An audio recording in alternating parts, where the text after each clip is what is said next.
Now, it is very important to know what are the 4 activities you can replace the screen time, because when we recommend to replace screen time to reduce the sensory overload, it's also important to know what are you going to replace that screen time.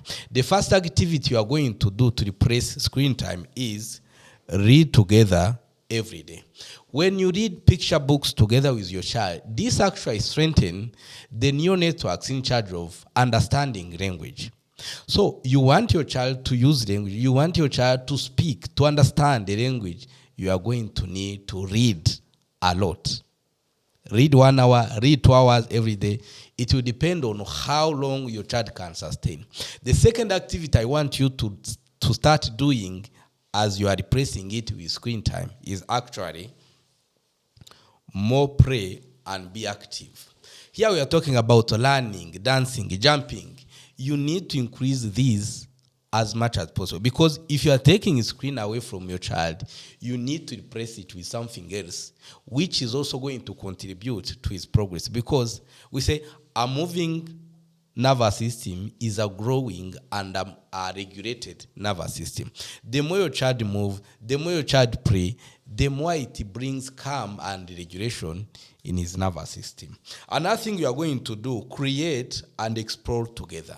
Here I'm talking about building blocks. You can even build something, building toys. But when you are building these things, it allows your child to connect with you. But more importantly, it helps him to improve on problem solving, confidence, and curiosity, because you want your child to be confident. Yes, you are not yet, you are nonverbal, you are yet to talk, but you need him to have confidence in such a way that he can find ways to communicate with you, whether he use characters, whether he use gestures, but he needs to have this confidence. How is he going to get them?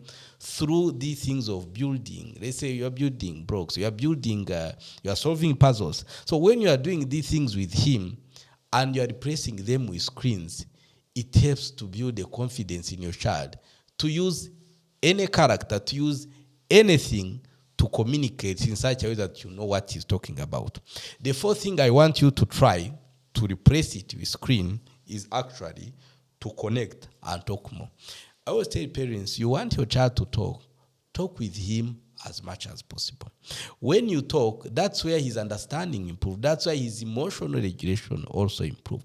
And more importantly, talk about your day. Ask him questions and wait for him to answer you. When you do these 4 things and you've stopped screens completely, you can't imagine what you are going to achieve in a month.